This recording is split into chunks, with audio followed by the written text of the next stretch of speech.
Why does a dab of toothpaste on your lure outperform scent sprays that cost 10 times as much? It has almost nothing to do with the mint.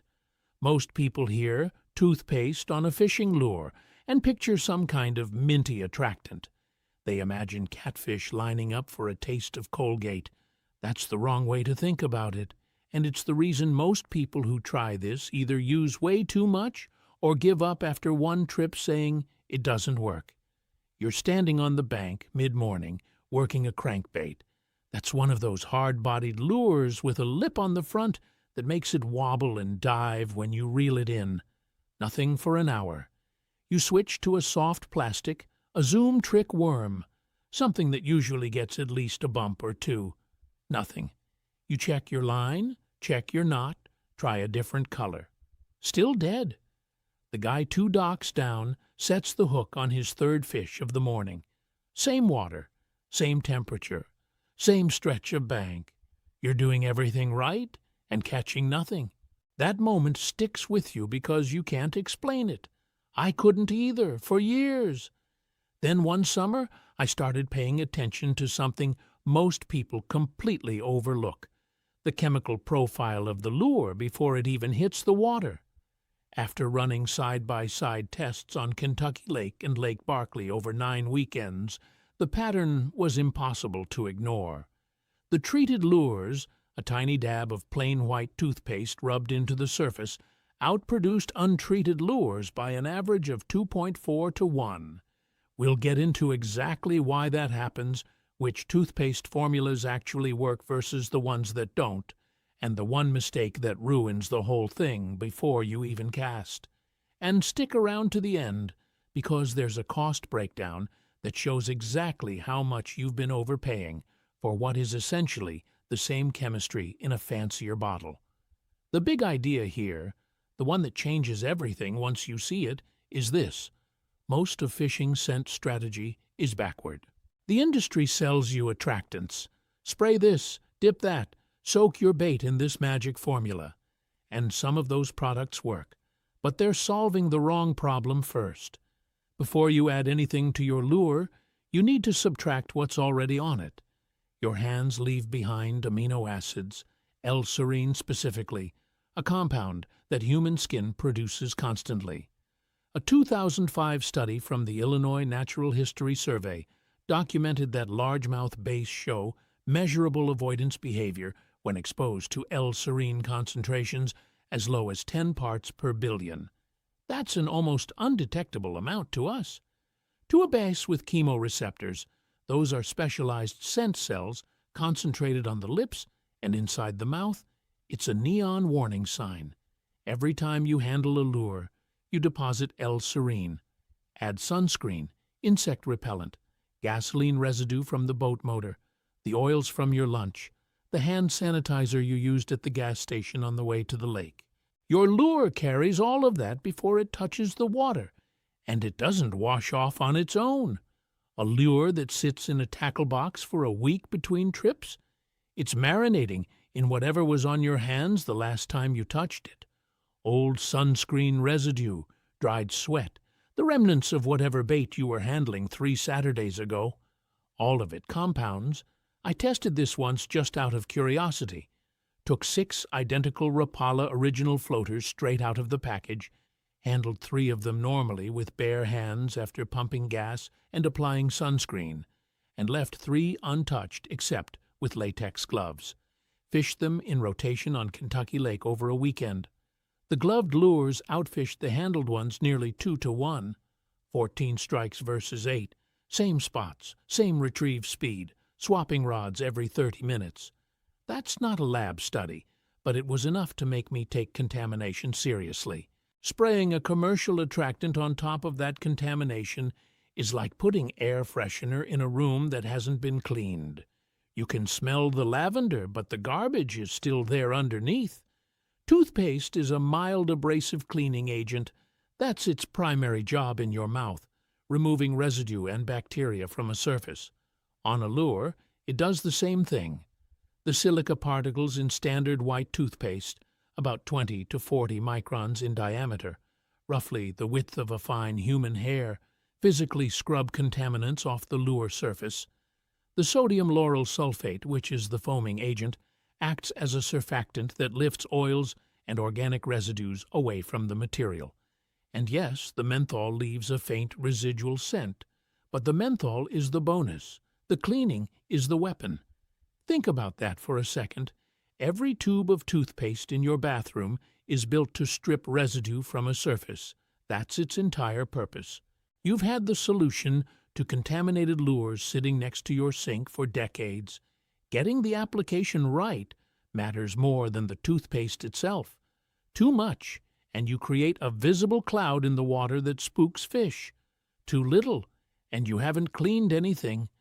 The right amount is about the size of a grain of rice, maybe a little less, roughly a quarter of what you'd put on a toothbrush.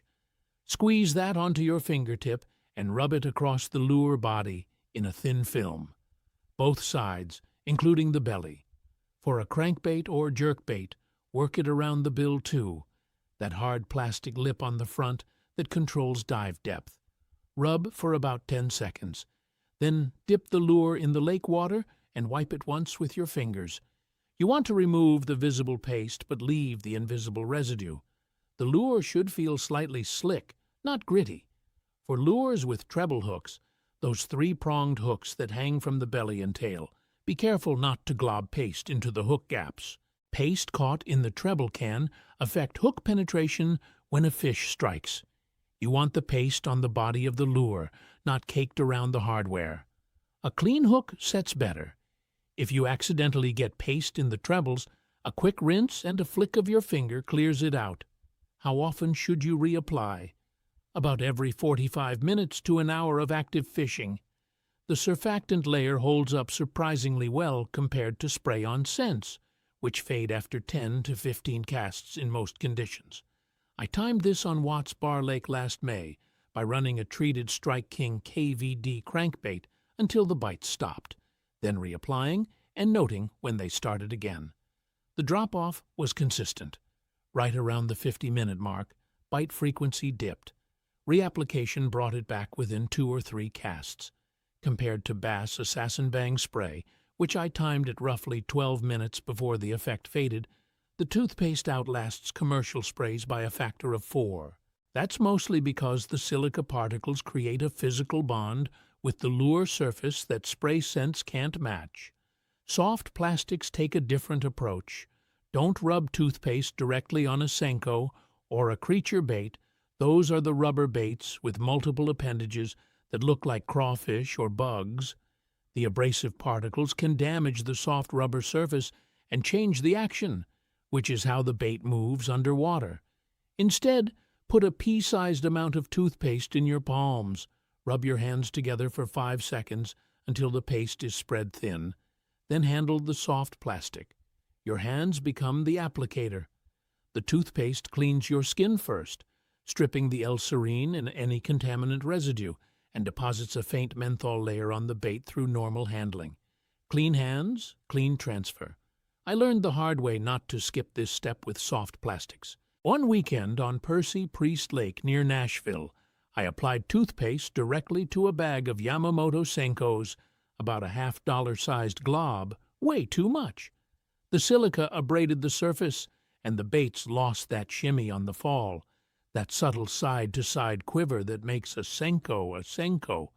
It's a gliding action that comes from the density and surface texture of the plastic.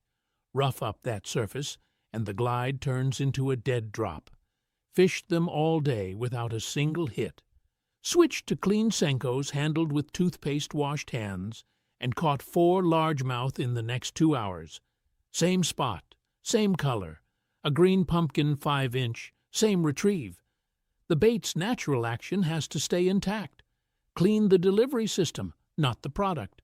This is actually where a lot of people quit on toothpaste and go back to commercial sprays.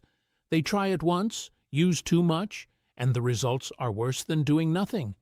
Then they post online that it doesn't work. It does work. They just treated a finesse bait like they were scrubbing a sink. The amount matters. For soft plastics, the hand-washing method is the only way to go. For hard baits, a rice grain amount rubbed in a thin film. Get those two things right, and the technique is nearly foolproof. One more detail on timing. Apply the toothpaste at the water, not at home the night before, at least for the rub method on hard baits. The surfactant layer is most effective when it's freshly applied and rinsed. If you do it at home and then drive 40 minutes to the lake, the paste dries into the lure surface, and the cleaning action is mostly spent before the lure ever touches water. I made this mistake my first few times, prepping everything on the kitchen counter like I was packing a lunch. Caught nothing. Started applying bankside, and the results showed up immediately. If you're enjoying this so far, subscribe. We've got more of these coming. Which toothpaste you use actually makes a real difference, and this is where most online advice falls apart. You'll see people recommending whatever's cheapest. That's fine, as long as it meets two conditions. First, it has to be a basic white paste, not a gel. Gels don't contain the silica abrasive particles that do the actual cleaning work. A clear blue Crest gel is going to leave a sticky residue on your lure with almost zero cleaning action. That's worse than doing nothing, because now you've added an unfamiliar chemical layer without removing what was already there. Second, avoid anything with whitening agents like hydrogen peroxide or baking soda blends. Peroxide creates micro-bubbles on the lure surface that take 15 to 20 minutes to dissipate. During that time, the lure looks unnatural underwater. Baking soda formulas leave a chalky white residue that's visible in clear water. I prefer Colgate Cavity Protection, the basic red box. It's a plain white paste with silica, sodium fluoride, and a standard menthol content. Costs about $3 for a tube that'll last you an entire season. Actually, probably 2 seasons. You're using such small amounts that a single tube goes a long way. A thread on the Tackle Underground forum from last spring tracked this pretty well. A guy in East Texas ran Colgate against Arm & Hammer and Crest Pro Health across 20 trips targeting largemouth. The plain Colgate treated lures averaged 3.1 base per trip. The Arm & Hammer, which has baking soda, averaged 1.8, and the Crest Gel averaged 1.4, which was barely above his untreated control lures at 1.2. Same angler, same lakes, rotated rigs to eliminate rod position bias. That's not a lab study, but when one product outperforms another by nearly double across 20 outings, there's something real happening.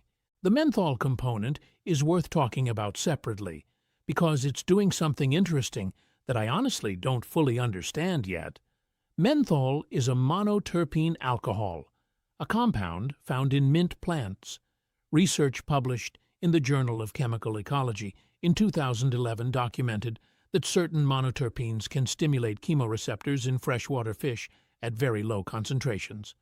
The theory, and I want to be clear that this is still mostly theory, is that menthol in trace amounts mimics the chemical signature of certain aquatic plant compounds that fish associate with healthy, oxygenated habitat. Basically, an environmental all-clear signal rather than a food signal. Fish don't eat the menthol. They read it as a sign that the area is safe and productive.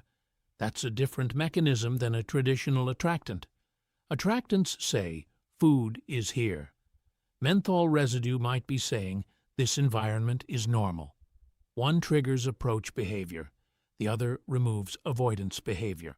And removing avoidance might actually matter more, because a fish that's already cautious won't chase an attractant no matter how good it smells. But a fish that isn't being warned away will behave naturally, feed normally, and strike when something that looks like food comes through its zone. Different species respond to this in different ways, and being honest about that will save you frustration. Largemouth and smallmouth bass show the strongest response in my testing. Both species are heavily reliant on chemoreception when deciding to commit to a strike. They'll track a lure visually, close distance, and then do a final scent check at close range before opening their mouth. If that check hits L-serine or sunscreen residue, they turn away. You've felt this as a short strike. where you feel a bump or tap on the line, but the fish doesn't fully commit. Clean lures reduce short strikes.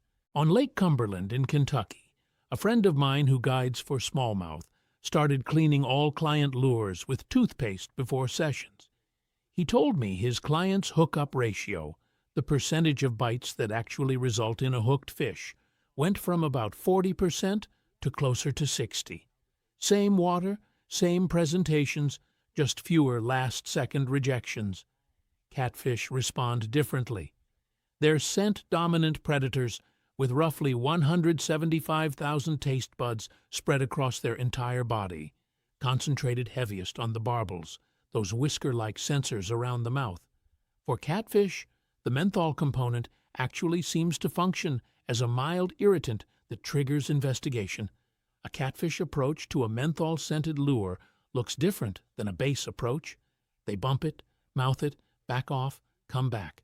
A 2018 study from Auburn University's fisheries program documented that channel catfish exposed to low-concentration monoterpenes showed increased exploratory behavior for up to 12 minutes after initial contact. That's a wide window for a hookup on a baited rod. Trout are the one species where I'd tell you to skip toothpaste entirely. Trout have extremely sensitive chemoreception and an aversion to unfamiliar chemical compounds. Any residual menthol, even a trace amount, can put trout off in clear, cold water. For trout, stick with a plain water rinse or a scentless soap like Dawn Free and Clear. Two conditions where you should skip toothpaste entirely and do something different. Cold water below 48 degrees Fahrenheit. That's cold enough that your hands go numb in about 5 minutes without gloves. In water that cold, fish metabolism drops dramatically. They're barely moving, barely eating, and their chemoreceptors are operating at reduced sensitivity. Scent strategy in general, whether it's toothpaste or a $40 bottle of Pro-Cure, becomes almost irrelevant. What matters in cold water is a slow presentation placed right in their face.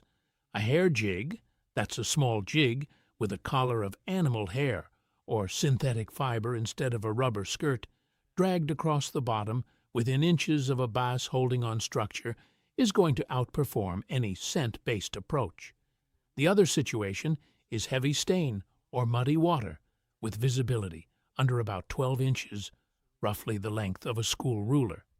In those conditions, fish are relying almost entirely on vibration and lateral line detection, the sensory system that runs along their body and picks up water displacement and pressure changes. A chatterbait or a big Colorado blade spinnerbait, something that pushes a lot of water and generates vibration, is a better tool than a clean-scented lure. Scent becomes a secondary trigger when the fish can't see far enough to approach cautiously. They're reacting to movement first, committing before they get close enough to smell anything. Here's something worth circling back to. Remember how I said the menthol is the bonus, not the main event? A guide named Dale, who runs trips on Lake Guntersville in Alabama, told me something that confirmed it. He doesn't use toothpaste. He uses unscented Dawn dish soap, a tiny drop rubbed onto his hard baits before each session. No menthol, no mint, no attractant of any kind. Just a surfactant that strips residue. His catch rates went up measurably when he started doing it. His theory is the same as mine. Removing the bad stuff matters more than adding the good stuff. The toothpaste just does both at the same time, which is why it edges out plain soap in testing. But the fact that a scentless cleaner still improves results tells you where the real value is. I almost held this part back because it sounds too good. But the numbers are clear, and I've confirmed them enough times to feel confident putting it out there. Take a small Ziploc bag, the snack size, and squeeze about a 1/4-inch strip of Colgate into the bottom. Drop in 4 or 5 soft plastic baits. Your Senkos, your Zoom Flukes, your Rage-tail Craws, whatever you're planning to throw that week. Seal the bag. Knead it gently so the paste coats each bait lightly, and toss it in your tackle bag overnight. Don't refrigerate. Room temperature is fine. By morning, the The menthol and surfactants have penetrated the outer layer of the soft plastic. The baits come out clean, faintly minty, and with zero surface contamination. Pull them out. Give each one a quick rinse in water, and they're ready. They'll feel slightly different in your hand, a touch slicker, maybe a bit softer on the surface. That softness is actually a benefit. Fish hold on to a softer bait about half a second longer before spitting it, and that half second is the difference between a hook set and an empty swing. Over 6 sessions on Old Hickory Lake last October, these overnight soaked baits averaged 3.8 bass per trip versus 2.6 for baits I treated at the bank with the standard rub method. Same rigs, same spots, same days. The overnight soak gives the surfactant time to deep clean the plastic at a molecular level, something a 10-second rub can't match. And because the menthol penetrates the outer surface rather than sitting on top, it releases more slowly in the water. The scent trail from an overnight soaked Senko lasted noticeably longer than a bank-treated one, roughly 90 minutes of detectable output versus the standard 50. And the cost? 1 tube of Colgate, $3, treating 5 to 8 baits per trip, 30 trips a season. That's about 10 cents per trip. A standard bottle of commercial lure scent, your Pro Cures, your Berkeley Gulp Alive sprays, your Baitmate products. Those run $12 to $18 per bottle and last maybe 10 to 15 outings. Call it $1.20 per trip on the low end. Over a decade, you're looking at $12 total for the toothpaste approach versus $360 for commercial scents, $350 in your pocket over 10 years. And the toothpaste performs as well, or better in every comparison I've run, because it addresses the problem those products were never designed to solve in the first place. Try it on your next trip. 1 tube in your tackle bag, the basic Colgate. Treat every lure before you cast it, 10 seconds of rubbing, rinse, and go. Do it for 3 outings before you judge it, because the first trip you'll probably use too much. Everyone does. By the 3rd trip, you'll have the rhythm dialed in. If you're catching more fish, drop a comment.